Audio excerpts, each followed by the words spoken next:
Lobsters harvested from the waters of Atlantic Canada are a highly prized food item in demand across North America and around the world.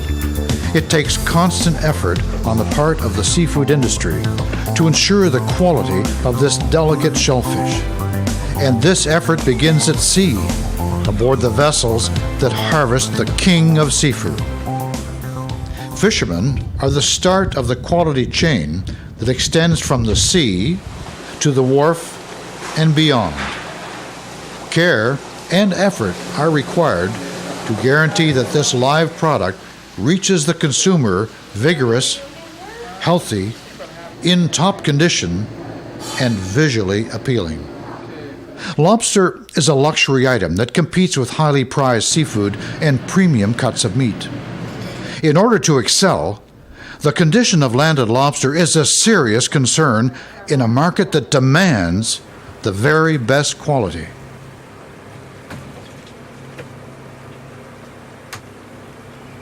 As fishermen, we have to remember that the one that we have to please is the one that sets it down to the dinner table or in the restaurant to eat that product. If it's not something that appeals to them and that they enjoy, they're not going to come back the second time, or they're going to have reservations whether they'll buy that or a steak the next time.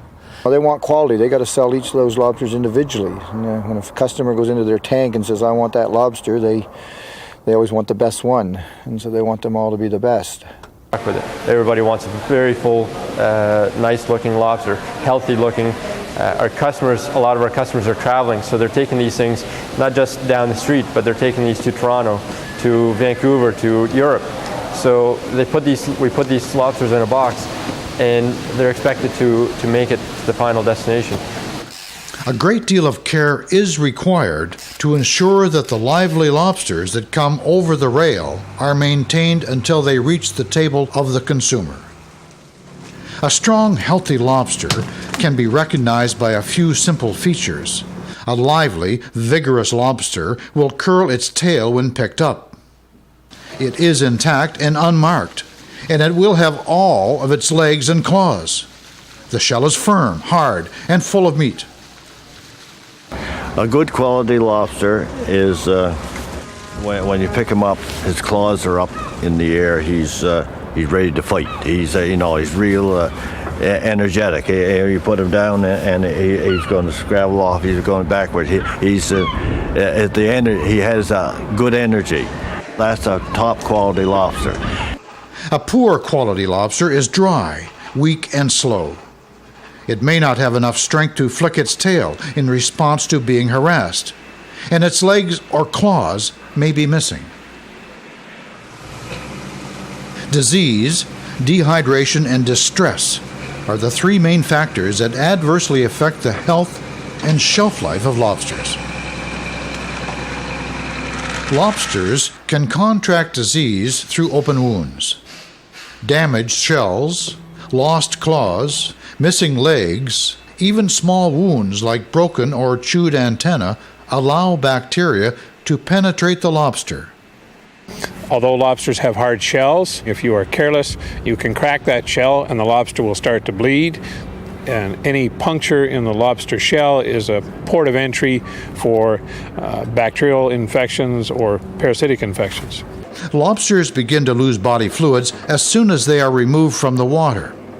Exposure to wind and sun can speed this process of dehydration to the point where they will suffocate. On a day like this, you get a nice, warm, dry wind. It seems to do more harm to a lobster than anything, really. The wind seems to really dry them out. This lost fluid can translate into a loss of body weight in as little as 30 minutes. This loss directly affects the landed weight and dollar value of the catch. Tossing individual lobsters is a jarring motion that causes distress. This makes them much more likely to arrive in a weak condition at the pound or tank house. Tossing may also cause damage to the shell and bleeding. This damage creates an opening for disease. Even small breaks or cracks allow bacteria to enter the body. A lobster can drop a claw if it's handled roughly or picked up by its limbs. This animal of a lesser quality is referred to as a cull. If lobsters are distressed, they begin to froth and expel their stomach contents.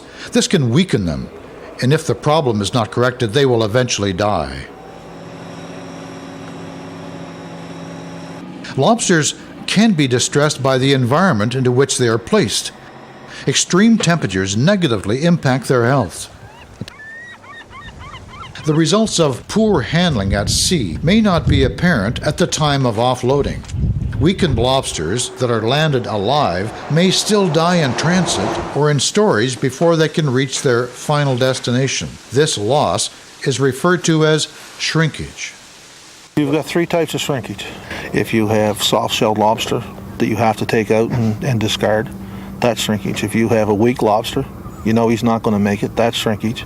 And your dead lobster, of course, is shrinkage. The negative effects of disease, dehydration, and distress can be countered by keeping lobsters cool, keeping them wet, and handling them with care from the time they come aboard the vessel until the time they reach the consumer. This eliminates the damage that can kill or weaken an otherwise live, quality product. I actually think most of these things are common sense. If you handle the lobster delicately, if you keep it in water, or keep it from being out of water for any period of time, keep it cool, you should do well. Keeping lobsters cool slows the growth and spread of disease through microorganisms. It also reduces the need for oxygen. Keeping lobsters wet protects the gills from dehydration and protects against suffocation. Handling and storing lobsters with care eliminates the physical distress of being held and moved along all stages of human contact. Well, just the general handling. To me, handle lobsters like eggs. Never throw them, never drop them. You put them down gently, and you might also think of the lobster as perhaps a $5 to $10 bill that you're handling, and if you handle it carefully, it'll make money for you.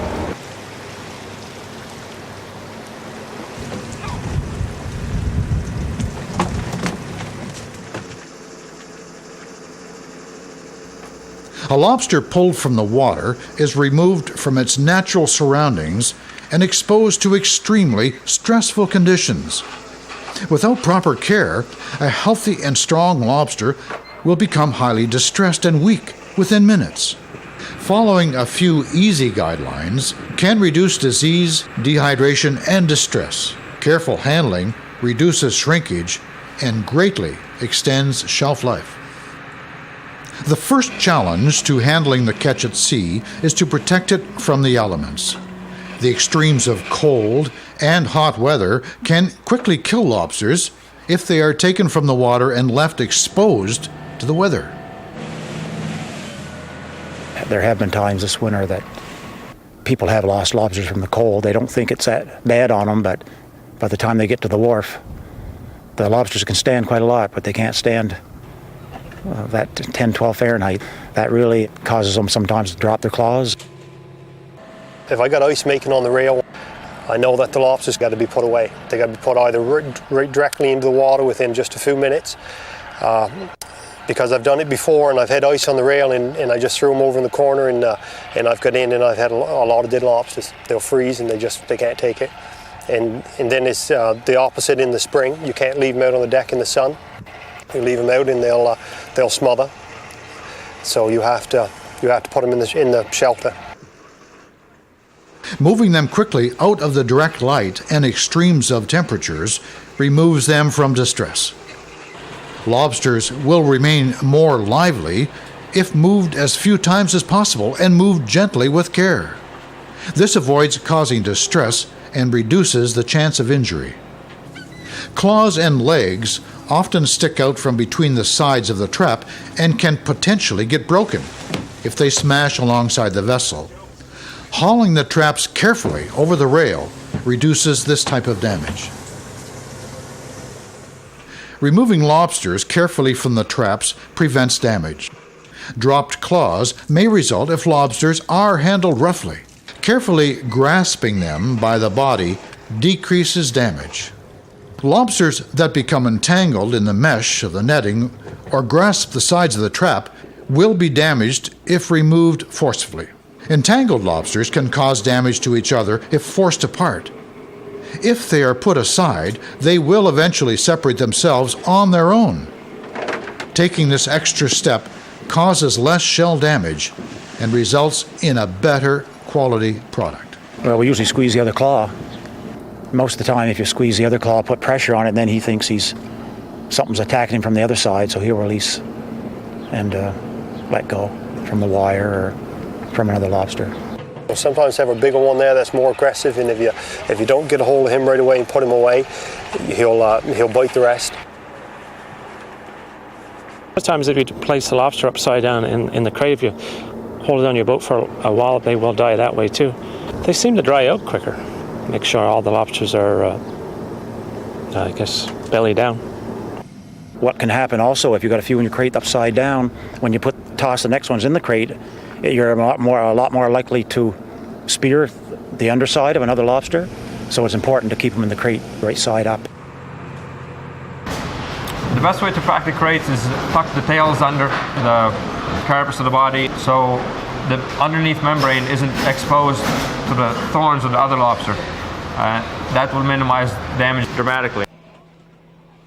Used to just throw them in a great big pile in the middle of the crate before, and they would be biting each other, and we'd be pulling and tugging, trying to bend. Now we just take more care when we do take them out of the trap. Taking care of buried females does not directly affect the quality of the landed catch, but it does ensure there will be successive generations of lobsters. The female carries the eggs inside its body for the first year, then extrudes them to the tail, where they remain for an additional year. As the eggs are about to hatch, tiny eyes begin to form and are visible to the naked eye. These eggs are hatched in July or August, 2 full years after mating takes place. The best way to return seeded lobsters to the water is to gently drop them close to the water, tail first, flushing the gills and protecting the eggs that will become the catches of the future.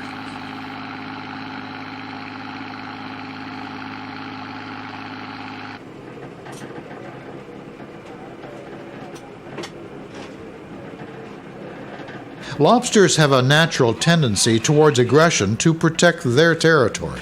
They will use their powerful claws to attack each other when confined in a trap or when placed together in a crate, often causing serious damage. Banding before placing them together in storage prevents them from inflicting piercing shell damage and causing blood loss. Carefully grasping the body and banding with the other hand prevents tension on the claws. Lobsters too large to be held with one hand can be placed on a surface or cradled while being banded. Banding and moving them quickly to protected storage reduces the amount of distress they must endure. One of the tricks we've learned over the years, you'll pick a lobster up sometimes and you just don't want to close his claws. I had a crew member and he takes the lobsters and he kind of goes, blows on the claws and he bands them, and when you blow on the claws they'll automatically close them right quick. So it's just a little trick I've noticed the crew do. When the catch is too large to band immediately, placing the lobsters in individual tubes or compartments separates them, preventing contact until their claws can be immobilized. With the tubes, it's almost non-existent of grabbing one another or they don't crawl out the tubes once they go down into them, and the damage of bit lobsters or shooting the claws of that is reduced dramatically to almost non-existent. Banding took place quite a few years ago, and it's really changed the bar of the industry. Lobsters were here and they've gone up to the next level in terms of quality. They're perceived as a better item internationally, and losses have decreased dramatically, and thus you see the shore price have increased quite a bit in the last few years. To increase in size, a lobster must shed its rigid shell in a process called molting. During the warm weather of summer, the outer layer is cast off and the newly formed soft shell will harden and fill with meat over the next few months. At this time, the delicate lobster is more vulnerable to damage from rough handling. The issue is just the overall fragility of the lobster. It's not nearly as rugged. It's not going to ship as well no matter what you do, but it's a much more delicate creature at this stage of its life when it has just molted. I have seen sometimes you'll get one now and then that the shell, the body shell is very soft, almost like tissue paper. But it's no good to put that lobster into a crate with other lobsters because it's only going to die. So in most cases, let it go overboard. Lobsters breathe through the 20 pairs of feathery gills that are attached under the carapace near the base of the legs, absorbing oxygen from the surrounding water. These are extremely vulnerable to dehydration. The lobster is designed to live in the oceanic environment. When it's brought up and just left in the air, its gills will dry out very quickly, and unfortunately, if it's in the air too long, it simply cannot recover and will not transport very long at all. Sunny conditions cause distress to the lobster that naturally lives in a darkened environment. The warm sun speeds up the process of dehydration. The wind can dry out the gills within minutes. Moving them to a sheltered area will slow this process. Properly stored, they can survive out of water up to 2 days. However, this time spent out of water dries and weakens them. Total immersion in a well-designed tank eliminates water loss. Lobsters have adapted to live in a cool, dark, wet environment. These are nocturnal creatures, actively moving and searching for food at night. As sunrise approaches, they search for a dark shelter to avoid the bright light of day. The more closely storage aboard the boat mimics their natural environment, the more comfortable and less stressed the lobster will be.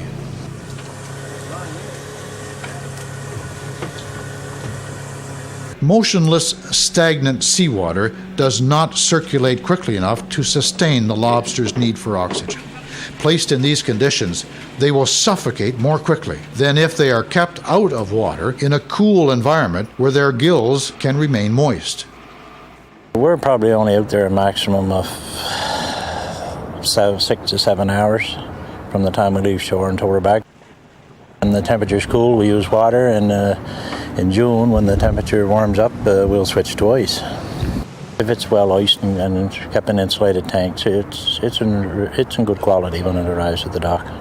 Lobsters can survive if stored out of water for up to 2 days, if they are stored under ideal moist conditions. However, using a live well to hold lobsters at sea is the best environment for storage.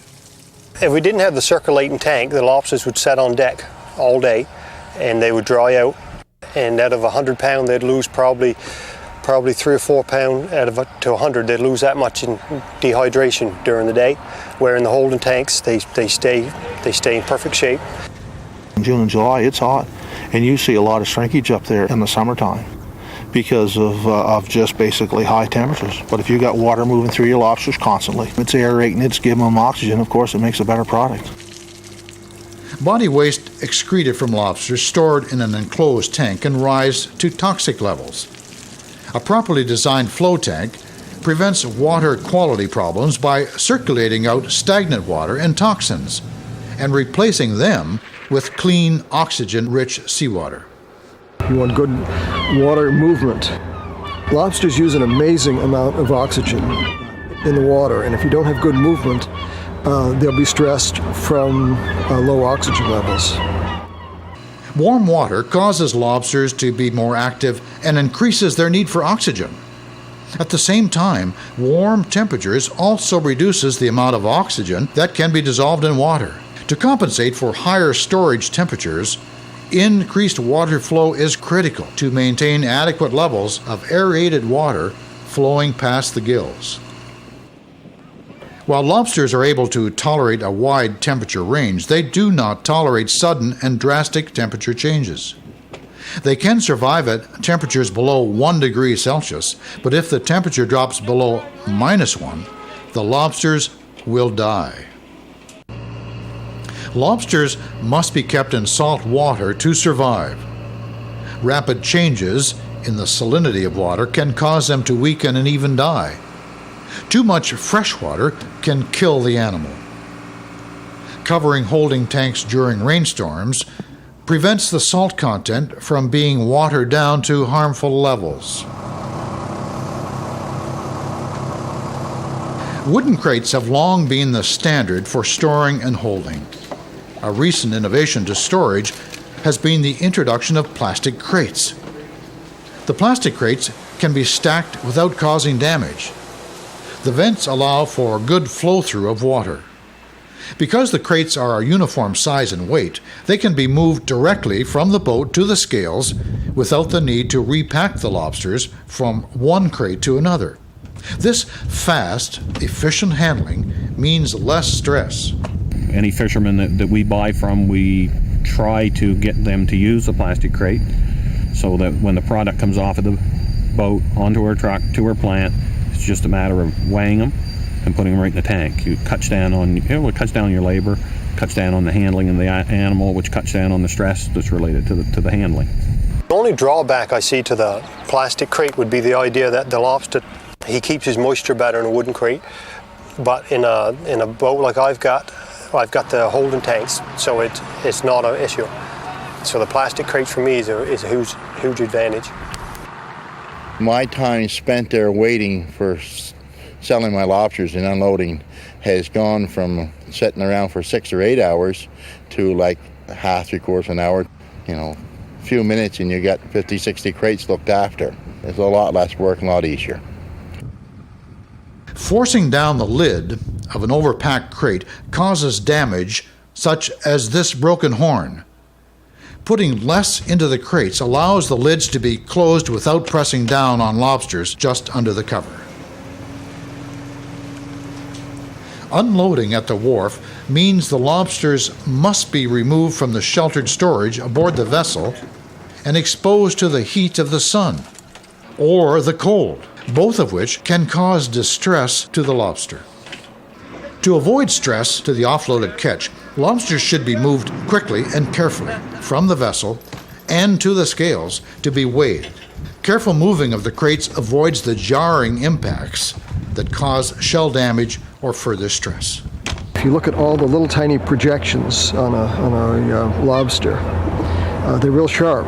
And when you drop a crate of lobsters from any distance, you're going to get some small perforation amongst the lobsters, and they're not going to ship as well.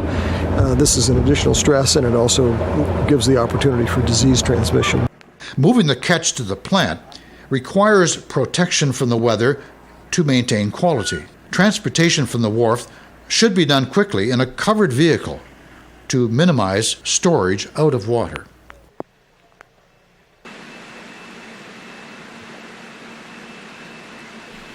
On shore, there is an added risk of quality damage if the lobsters are not properly stored. The key is to get them back into good quality seawater as soon as possible.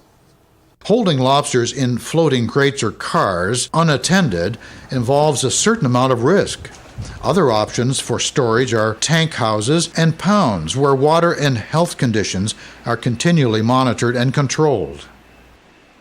Continuous assessment identifies health problems that may arise. Testing blood protein levels further confirms the fitness of stored lobsters. While banding prevents damage inflicted by claws, lobsters placed together in crates for long-term storage can still inflict chewing damage to the legs or antennae that make them more prone to disease and less desirable for the live market. They're a different lobster altogether when they're stored in the water like that. And a lot of the buyers normally pay more for the daily landed ones than they do the car-held ones. On the first year that we started here, we were a little anxious to buy So we would buy product that was probably held too long. My preference is to work with some fishermen who kind of want to step away from the holding lobsters for long periods of time. So, we make arrangements with fishermen so that we get a good quality product, that we get it on a daily basis. Placing lobsters immediately in cool storage away from the sun and the wind, and keeping them cool until the vessel lands, prevents the damage to quality caused by heat. Keeping lobsters stored wet maintains moisture on the gills that slows the process of dehydration. Keeping them totally immersed in a circulating live well tank goes one step further by constantly bathing the gills in oxygen-rich water. Carefully removing lobsters from the traps, carefully banding and moving them to storage, and careful offloading helps to ensure that they leave the wharf in the best possible condition. Lobsters that are kept cool, kept wet, and handled with care have a much longer shelf life. They will maintain their quality throughout the storage and shipping from the wharf to the buyers and processors, and ultimately to the consumer.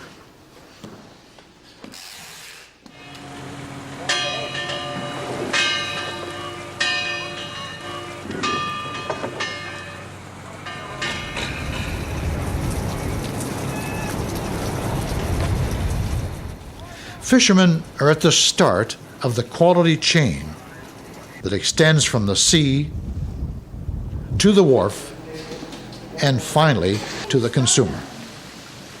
But at the end of the day, there's somebody performing that function of catching the lobster, unloading it, storing it for a short time, distributing it, grading it, and adding value to it, and then marketing it to the retail sector. We have a role to play, and I think we all are responsible to the consumer in making sure the quality is there. If you have a good quality product coming to you, you have a stronger product, you have a product that's going to leave you with less shrinkage, your company that's functioning this year will be in business next year.